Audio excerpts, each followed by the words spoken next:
Tonight we pause for 5 voices that lit very different corners of our world. Mark Volman helped generations sing together. Baddie Winkle turned aging into a neon love letter to life. Madsen carved unforgettable edges into cinema's soft places. The Vivienne brought wit, bravery, and joy to mainstream screens, reminding millions that visibility can be tender and fierce. And Jeff Baena proved that small handcrafted films can hold oceans of feeling. This is not a roll call of loss. It is a guided walk through what they gave us, the songs that stitched us close, the laughs that made us brave, the characters that haunted us, and the stories that refused the ordinary. Stay with me until the end, as we honor each of them with care, gather what their work still has to teach and leave with one shared memory that a good life continues in the lives it moves. Before he was a fixture of reunion tours and rock nostalgia, Mark Volman was simply one half of the spark that made the Turtles sing in vivid color. As a founding member, his buoyant harmonies helped lift 1967's Happy Together into the shared memory of multiple generations, a pop anthem that refuses to fade. When the original band's chapter closed, Volman reinvented himself with Howard Kaylan as the witty freewheeling duo, Flo and Eddie taking their voices from radio staples to stages with Frank Zappa and the Mothers of Invention, and into studios alongside marquee artists. Later, he added a second act few rock stars attempt scholar and teacher. Earning advanced degrees, he brought the business and craft of music into the classroom, mentoring young players while continuing to tour and celebrate the catalog that made him famous. In recent years, he distilled a lifetime of showmanship and story into a memoir, framing not just a career, but a philosophy, music as fellowship, humor as resilience, and performance as an act of connection. That is the compass we'll carry as we honor the road he walked. Diagnosis did not dim his stage light. Even after learning in 2020 that he was living with Lewy body dementia, Mark Volman kept showing up in the most Volman way possible, grinning into the follow, spots harmonies, perfectly stacked, telling warm, mischievous stories between songs. In interviews, he framed performance as medicine for him and for the audience, and he continued to anchor the multi-artist Happy Together tours, carrying a 1960s songbook that still made rooms sing like choirs. The courage wasn't loud. It was routine embodied night after night, and it turned a private prognosis into a public lesson in grace.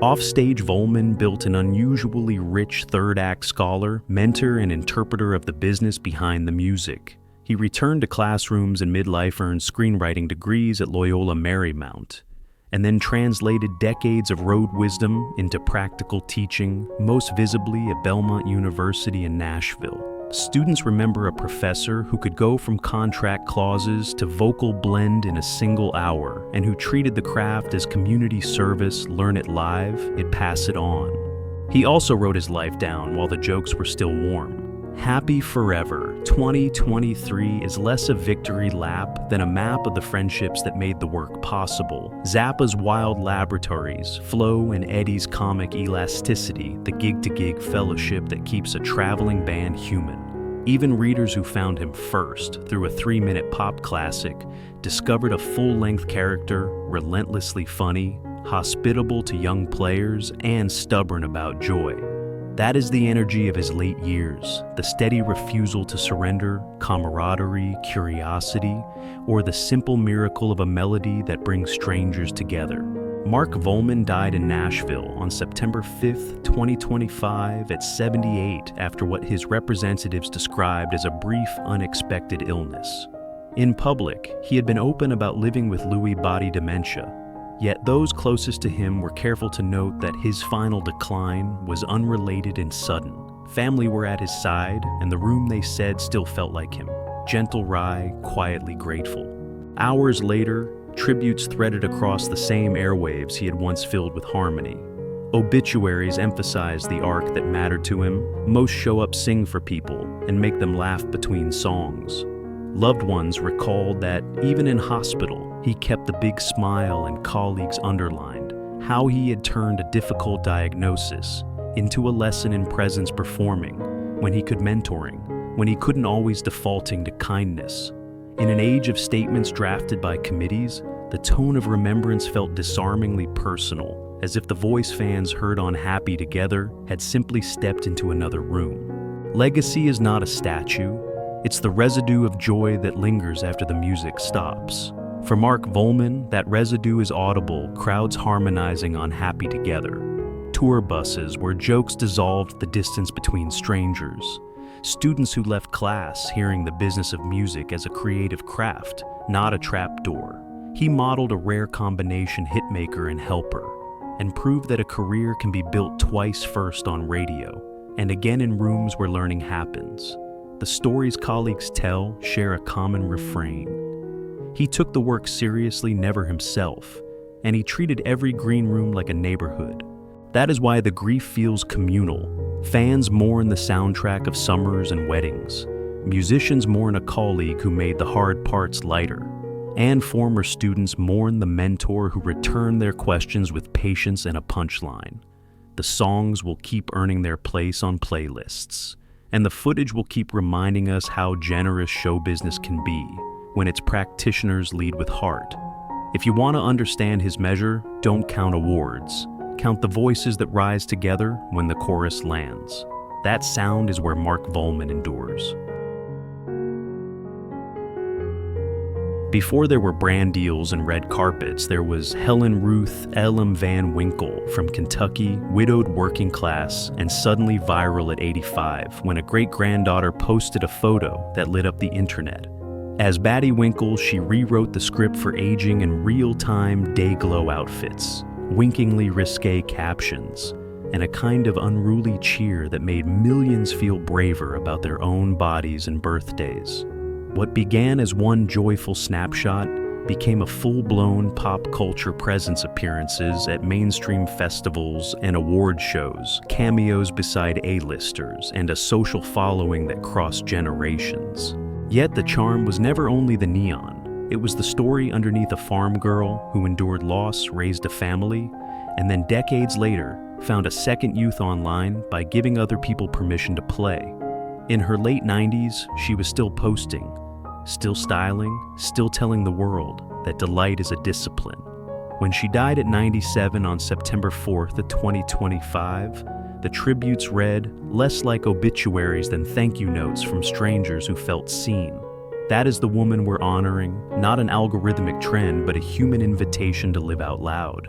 Virality gave her a megaphone, but discipline gave her staying power.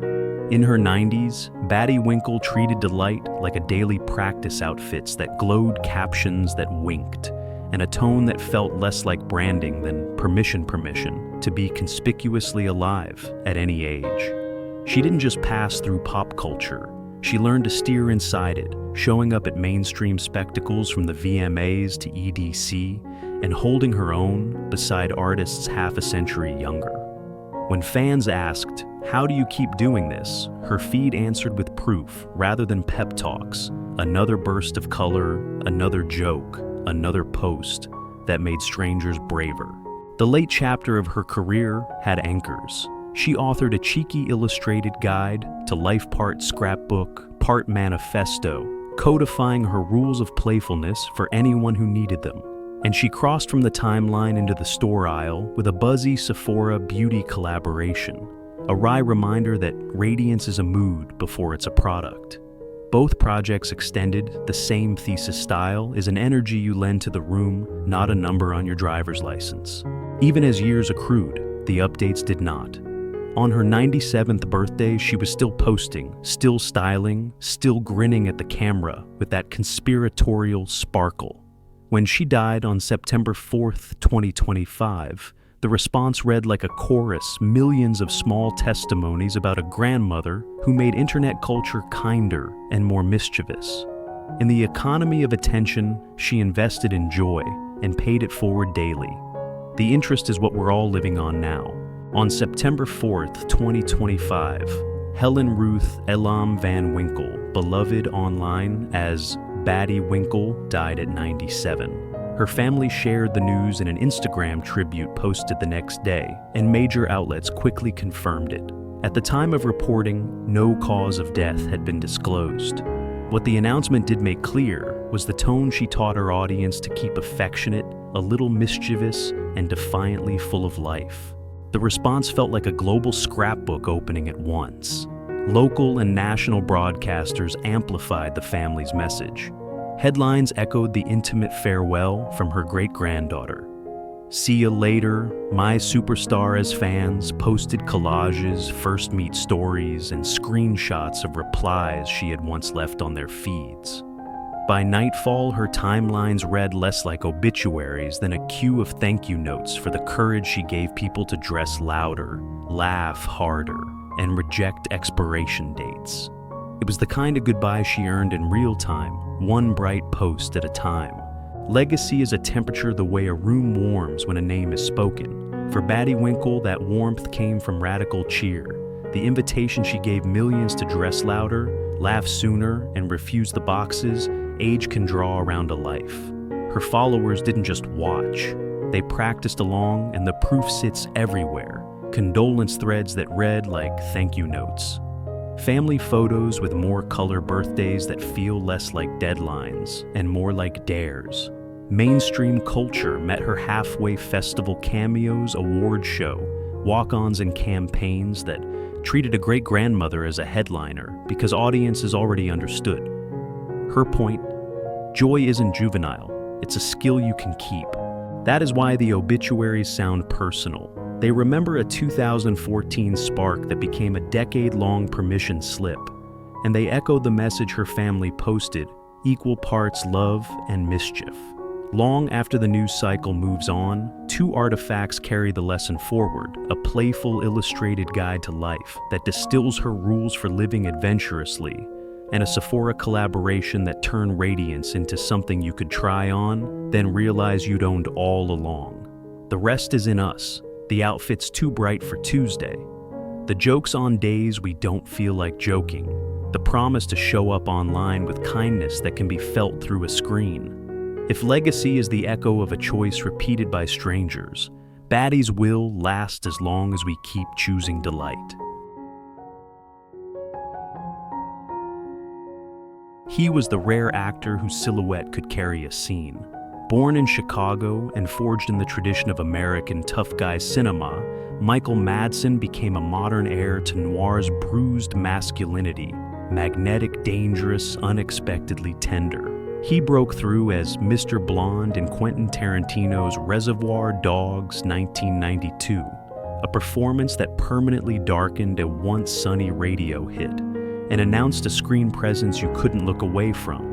Tarantino returned to him again and again, Bud in Kill Bill, a doomed cowboy in The Hateful Eight, because Madsen gave menace a human pulse. Yet he could soften the edges, the protective stepdad in Free Willy, the weary operator in Donnie Brasco, the working class men who'd seen too much and still showed up. Off camera, he wrote poetry and made photographs a counter-melody to the growl.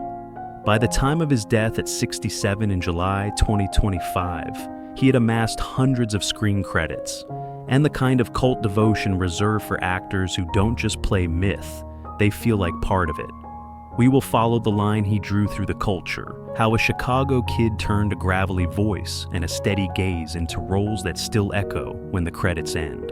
The headline numbers were startling, well over 300 credits, and they kept climbing deep into the 2020s. In between retrospectives and festival salutes, Michael Madsen still said yes to sets, crime indies, dark comedies, and character parts that made practical use of that gravelly warmth. Trade obituaries noted that even in his final year, he had multiple projects in the can or on the way, the habit of a working actor who preferred the next call sheet to nostalgia. But the late chapter wasn't only workaholism, it was curation. Madsen understood the myth people saw and nudged it into new registers, deadpan humor in one picture, gruff tenderness in the next. He kept his long dialogue with Quentin Tarantino alive on screen and in memory pieces, while interviews leaned into the Chicago kid behind the menace, the reader, the observer, the collaborator. Just days before the news broke, a fresh conversation found him talking about growing up the movies he had just shot back to back and the craft that still felt urgent after 40 years. Parallel to the film sets ran a quieter circuit: poems, photographs, small books with big feeling. He had published poetry for years, and by summer 2025, he was preparing Tears for My Father, Outlaw Thoughts, and Poems, a title that sounded like his screen persona, turned inside out, still flinty but tender first. Friends and colleagues often cited that contrast as the real engine of his longevity, a man who could wear menace like a costume and then take it off to write, to shoot, to mentor younger crews. When he died in early July at 67, outlets emphasized what his doctor later made official heart failure with heart disease and alcoholism as contributing factors. But the remembrances were less clinical than human. Co-workers recalled a generous set presence. Friends told people he was more vulnerable and thoughtful than the archetypes suggested. The tough guy mask paid the bills. The poet made it a life. Michael Madsen was found unresponsive at his home in Malibu on July 3, 2025, and pronounced dead at 67. Early reports described the death as from natural causes with no foul play suspected. Within days, his personal cardiologist clarified the medical picture. Heart failure would be listed as the cause of death, with heart disease and alcoholism named as contributing factors. 2 weeks later, the death certificate specified cardiac arrest, brought on by cardiomyopathy and coronary artery disease, with chronic alcoholism noted and referenced thromboembolic disease as a significant condition. The Los Angeles County Sheriff's Department closed its inquiry accordingly. The public notices felt both inevitable and shocking. Inevitable because of the myth he embodied. Shocking because the work still seemed to be arriving. Colleagues spoke about a generous set presence. Fans posted the scenes they first met him in and the lines they still quote. The obituaries that followed emphasized a paradox his friends knew well, a performer famous for menace, who, off-camera, wrote poems, made photographs, and nursed a stubborn tenderness for the people around him. It was a human ending to a career that often played in operatic tones. Legacy clings to the grain of a voice and the angle of a stance.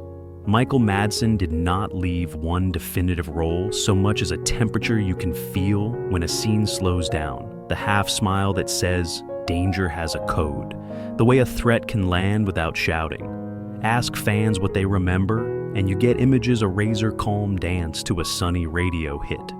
A dusty trailer where Bud weighs mercy against pride. A weary guardian choosing gentleness in a family film. Directors kept hiring him because he made menace legible. He gave darkness reasons, and younger actors still borrow his pauses, his stillness, his refusal to decorate a moment that is already loud. Off-set, he was disarmingly porous. The poems, the photographs, the curiosity that made him linger with crews and talk shop with kids who wanted in. When the news spread, the tributes came from the usual famous names, but also from assistant directors, location cops, stand-ins, the people who measure a career by how it feels to share a workday. Festivals cut together quick reels. Theaters added a quiet line to the end credits. Friends opened old books and found him there, softer, funnier, more tentative than the mask implied. If there is a lesson in the way he is mourned, it is this: play the myth if you must, but protect the human. Before the headlines and vigils, there was a kid from North Wales who fell in love with show business and sharpened that love in the clubs at Liverpool. James Lee Williams chose the stage name The Vivienne, a nod to Vivienne Westwood's punk elegance, and built a persona equal parts wit, polish, and bite. In 2019, they won the inaugural season of RuPaul's Drag Race UK, a coronation that carried drag from subculture to primetime in Britain, and launched a run of mainstream gigs, a BBC Three docu-series, West End adjacent theater in history, made becoming the first drag performer to compete on Dancing on Ice in 2023. Viewers discovered a performer who could toggle from acid one-liners to old-school showperson charm. and an ambassador who treated visibility not as a spotlight, but as a responsibility. When the Vivienne died at 32 in January 2025, the tributes that followed from fans and fellow queens to broadcasters read like a roll call of the doors they had opened and the courage they lent. For many viewers, the Vivienne wasn't just a winner. They were proof that a queer sensibility could be both crowd-pleasing and culturally serious, a camp sensibility with classical discipline. That is the life we honor next. Winning Drag Race UK didn't end a story, it widened the stage. After 2019, the Vivienne learned to switch lanes without losing speed one week in full camp regalia on a Pride main stage the next week, delivering perfectly dry one-liners on primetime TV. The BBC Three series, The Vivienne Takes on Hollywood, showed the persona's moving parts a work ethic under the glamour, a classic sense of timing under the acid wit, and a performer who wanted the sketch to land, not just the meme to travel. In 2023, they stepped into another, the first drag performer to compete on Dancing on Ice, and turned a novelty booking into a demonstration of craft. The footwork mattered, but so did the quiet message visibility can be athletic, elegant, and family hour friendly. Between cameras, there was the grind that most people never see. Roading tours, learning new numbers, rewriting patter, so jokes felt fresh in Belfast and Blackpool, Liverpool, and London. The Vivienne treated drag like repertory theater costumes as a toolkit, not a disguise. Camp as a language, not an escape. They could sweep a room with a wink, then disarm it with a ballad sung straight a professional's respect for the power of stillness. Brands called, broadcasters kept calling, and the bookings stretched from club residencies to variety specials and holiday spectaculars where they stood beside legacy entertainers as a peer. What endured through the late chapter was a sense of stewardship. Interviews returned to the same theme: if doors had opened, use them, bring people through. That meant mentoring newer queens on bills, showing producers how to frame drag for audiences who'd never bought a ticket before, and saying out loud with warmth, rather than scold, that queer joy belongs in the mainstream without apology. The image that lingers from these years is less a single gown or gag than a working artist at the crossover point, witty, polished, unafraid, and the feeling shared by fans and colleagues alike that the room was bigger when the Vivienne walked in. On January 5th, 2025, police were called to a home in Chorlton by Backford, Cheshire, where James Lee Williams, known worldwide as the Vivienne, was found dead at 32. Early statements stressed that the death was not being treated as suspicious, and tributes from colleagues and broadcasters arrived within hours. In the months that followed, officials filled in the medical picture with care. At a coroner's hearing on June 30th, 2025, the court recorded a verdict of misadventure. The Vivienne died from cardiorespiratory arrest associated with ketamine. Reporting from the hearing noted they had been discovered in the bath, consistent with an acute unintended event rather than a deliberate act. The ruling echoed a March statement from their representative issued at the family's request and closed the loop on speculation while keeping the emphasis on dignity. What the headlines could not capture was the tone of the farewell personal, funny, fiercely affectionate. Fans posted first show stories and favorite one-liners.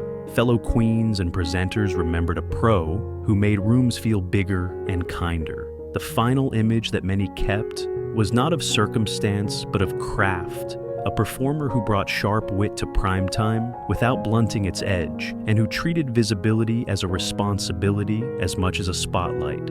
Legacy here is a change in the room. The Vivienne proved that drag could keep its edge and still belong on Family Hour television. That camp could be classical in its timing. That visibility could be tender as well as defiant. Winning Drag Race UK was the door, but the real work was what came after mentoring mainstream gigs handled with wit and professionalism, and a generosity that made newcomers feel like colleagues rather than contestants. That is why the morning felt civic as much as personal statements from broadcasters. Fellow queens and fans read like a ledger of doors opened and courage loaned. Tribute became infrastructure, At DragCon UK, performers framed their grief as resolve and insistence on keeping stages open, audiences welcoming, and the rhetoric of hate answered with craft and community. And the memory work continues to organize itself. Dear Viv, a BBC World of Wonder documentary assembles family, colleagues, and archival footage into a portrait of a working artist whose wit traveled and whose kindness stuck. These are not just remembrances, they are tools future performers will use to enter the room the Vivienne helped build. If you want a single measure, use this: the number of people who can now see themselves where they were once told they did not belong. That's what stays after the headlines and the inquest. The laugh time to the half-beat, the gown that turned a camera into a promise, and the simple conviction that mainstream and queer aren't opposite shores. In that sense, the Vivienne's legacy isn't a crown, it's a light left on.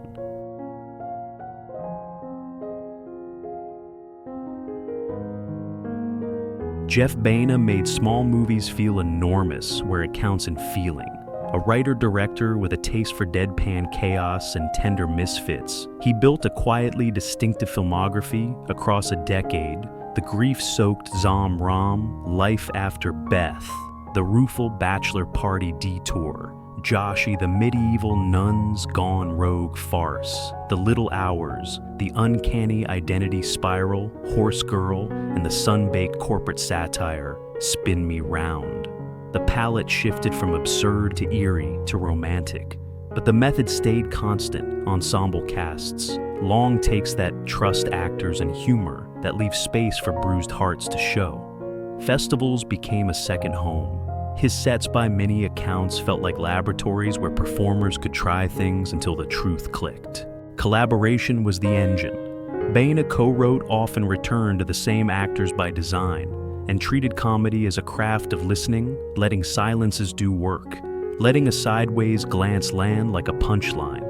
By the time of his death in January 2025, at 47, he had the rare reputation of an indie filmmaker whose films were both idiosyncratic and inviting modest budgets, big aftertaste. That is the through line we'll follow: how a filmmaker with a soft voice and a sharp eye kept finding new ways to be funny about the things that hurt and honest about the things that heal. If his early films announced a singular comic tone, Baena's final stretch refined the method behind it. With Horse Girl 2020 and Spin Me Round 2022's, he doubled down on collaboration co-writing with Alison Brie, shaping scenes with an ensemble he trusted, and treating humor as something that blooms in the spaces between lines. In interviews, he described a process that often began with a detailed outline and welcomed improvisation as discovery, a way to catch the sideways glances and hesitations that make characters feel lived in. That approach yielded movies that were modest in scale, but expansive in aftertaste, oddball on the surface, bruisingly human underneath. The pandemic didn't slow his curiosity, it rerouted it. In 2021, Baena created the Showtime anthology Cinema Toast, a formal dare that recut vintage footage and layered it with new dialogue to conjure original stories. Part collage, part seance.